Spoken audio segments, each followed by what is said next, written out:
Bonjour, la société Vastem est un bureau d'études et d'accompagnement qui s'adresse aux entreprises, aux agglomérations, à tout ce que fait la société, avec des objectifs qui se tournent autour de la valorisation de l'économie circulaire, de l'innovation dans la responsabilité sociétale et environnementale, et aussi surtout de poser du concret sur des volontés politiques et économiques qui tournent autour de l'environnement, de l'écologie et de la gestion des déchets.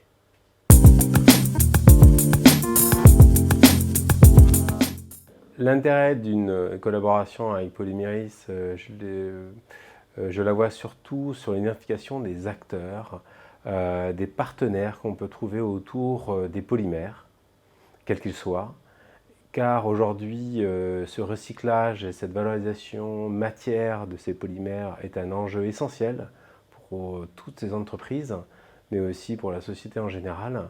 Et l'idée, c'est justement de pouvoir mettre en lumière certains acteurs qui vont produire des polymères et d'autres qui vont vouloir en utiliser des recyclés.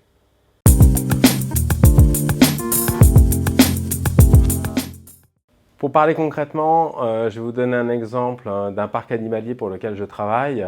Aujourd'hui, on identifie donc des analyses des flux avec des déchets. Et aujourd'hui, on influence la production de déchets par l'achat de certains consommables en vue, par exemple, d'améliorer la collecte, de transformer cette matière, ce déchet, en une matière valorisable. C'est-à-dire que nous avons mis en place la collecte, la transformation de ces matières sur un écocentre en vue de la préparer pour améliorer sa valorisation matière. Clairement, aujourd'hui, d'un produit, d'un flux secondaire que l'on subit, on va le transformer en créant une vraie valeur ajoutée à ce type de déchet qui va permettre vraiment un engagement environnemental très proche des clients et aussi de la volonté politique de ce parc animalier. La réalisation concrètement de ce tri de déchets, la recherche de cette matière a été la mise en place d'un rond au niveau d'une poubelle, des poubelles de tri, qui nous permet et qui permet de guider l'utilisateur vers un tri plus simple, plus simplifié et imagé pour chercher un flux de matière et ensuite le transformer pour aller directement vers la valorisation matière.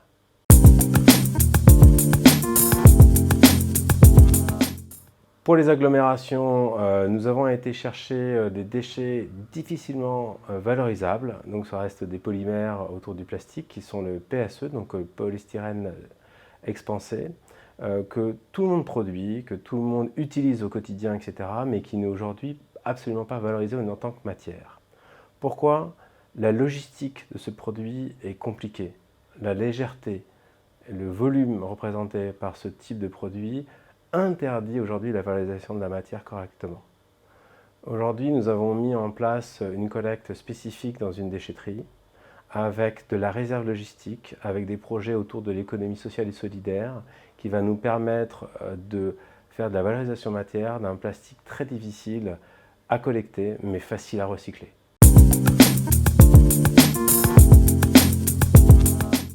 Nous accompagnons aussi des regroupements de commerçants qui aujourd'hui ont des vraies difficultés à vouloir valoriser leurs déchets. Le biodéchet est un élément important aujourd'hui du développement de la société Vastem à propos de la collecte et de la valorisation matière pour aider ces producteurs de déchets qui sont isolés et qui ont une volonté économique et politique importante de s'engager dans l'environnement, mais sans aujourd'hui de solutions concrètes. L'idée est de produire une nouvelle proposition autour de ces petites fractions de déchets pour une meilleure valorisation matière et une meilleure collecte.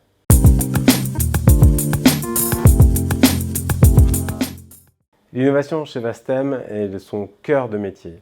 Aujourd'hui, les solutions techniques innovantes existent. Il faut juste les mettre concrètement sur le terrain.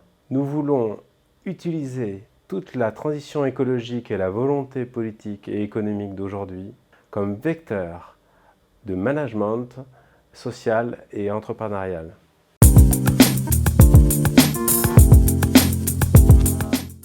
Vous savez, ça fait 20 ans qu'on me dit que j'ai un métier d'avenir. Et j'espère que ça arrive.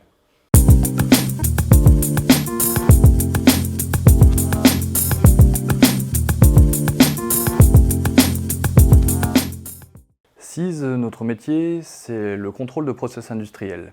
On existe depuis 50 ans, on a fêté 50 ans cette année. On est une entreprise familiale. On a une équipe au bureau d'études d'environ 20 personnes et on conçoit, fabrique et commercialise nos produits. Comme je disais, dans le contrôle de process industriel, on fait du contrôle de température avec une gamme de thermorégulateurs, des chaudières à fluide thermique, à eau, à huile. On a également une gamme de régulateurs à canaux chauds, donc très orienté à injection plastique. On a également une gamme d'injection séquentielle où on va venir piloter les ouvertures et fermetures des buzettes, principalement pour injecter les pièces de grand volume, typiquement un pare-choc automobile. Et enfin, notre dernière activité qui va faire du contrôle de production et contrôle de process. Donc avoir une vision globale d'un atelier d'injection plastique et aussi avoir une vision très précise du process lui-même avec tous les paramètres du process.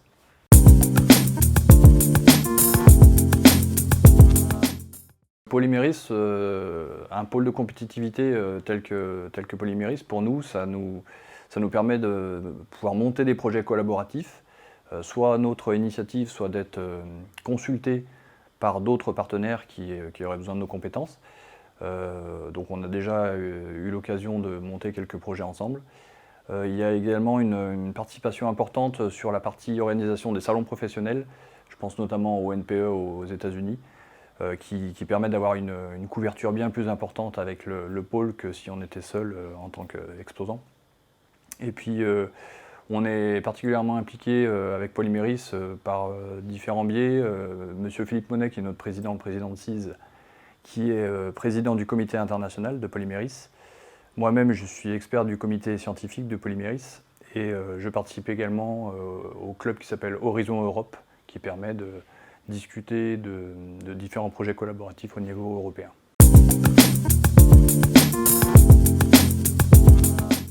Je voudrais vous parler de la SMB, qui est une de nos dernières innovations, la SMB pour Smart Mold Box. Le principe, c'est de faire de l'acquisition de données sur un outillage d'injection plastique, principalement des capteurs de pression, des capteurs de température, également, pourquoi pas, des capteurs de flux thermique. L'objectif, c'est vraiment d'avoir une vision indépendante de la machine. Donc on veut pouvoir contrôler le moule, contrôler ce qui se passe à l'intérieur de l'empreinte, et cela, quelle que soit la machine sur laquelle on va utiliser le moule. L'objectif de ça, c'est quoi? C'est la répétabilité du process, quel que soit le type de matière, quels que soient les équipements qui tournent sur cette machine, on va pouvoir toujours assurer qu'on produit dans les mêmes conditions. Bien sûr, l'objectif au final, c'est de réduire le taux de rebut, améliorer la qualité de nos pièces pour que l'efficacité du process soit à son optimum. On va pouvoir notamment, par exemple, piloter le point de commutation entre la phase d'injection et la phase de compactage, et ceci pour s'affranchir notamment de la partie variabilité matière, qui est une chose qu'on va de plus en plus observer dans le domaine de l'injection, notamment grâce à l'incorporation de matières recyclées.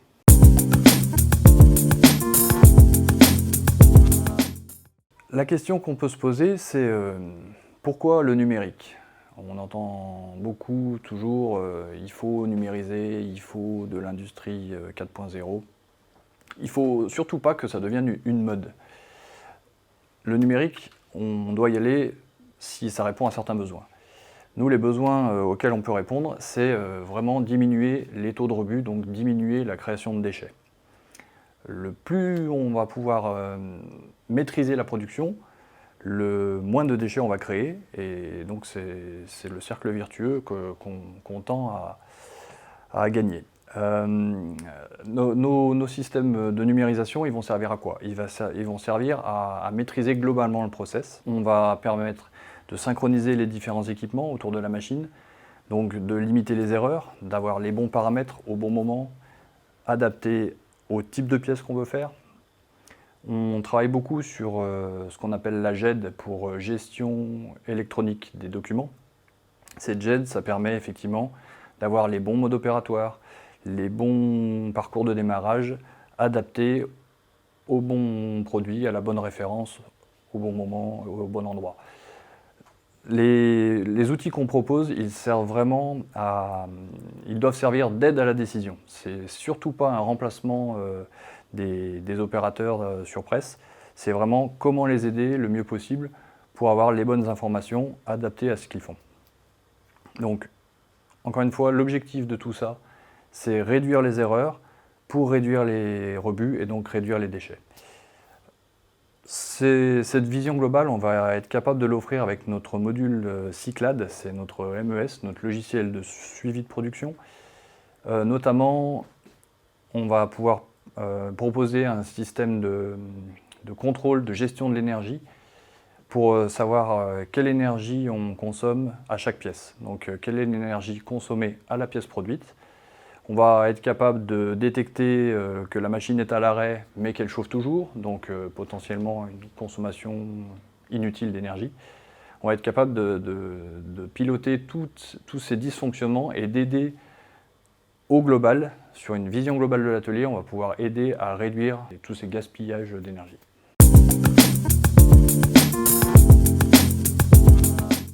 On travaille sur beaucoup de nouveaux développements. Très orienté effectivement numérisation de nos équipements, mais toujours, comme je le disais, dans l'objectif d'apporter quelque chose. C'est vraiment pas pour répondre à une mode, vraiment qu'est-ce qu'on veut apporter. On travaille sur des protocoles de communication pour que nos différents équipements puissent être synchronisés. Et qui dit synchronisation dit diminution, voire élimination des erreurs. On veut vraiment que notre Cyclade, notre système de suivi de production, soit là pour synchroniser tous les équipements autour de la machine et que toutes les productions soient faites avec les bons paramètres, sans risque d'erreur. Il existe un consortium dans la plasturgie qui a beaucoup travaillé sur des protocoles de communication standardisés, qui sont appelés les Euromap.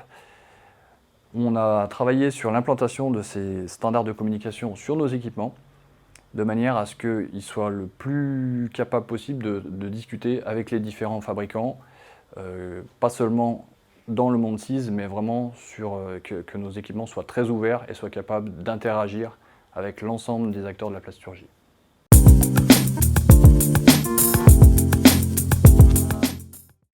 Pour conclure, on travaille vraiment dans la direction d'améliorer la qualité des fabrications de nos clients, donc de réduire au maximum les risques d'erreur et donc les rebuts, réduire les déchets.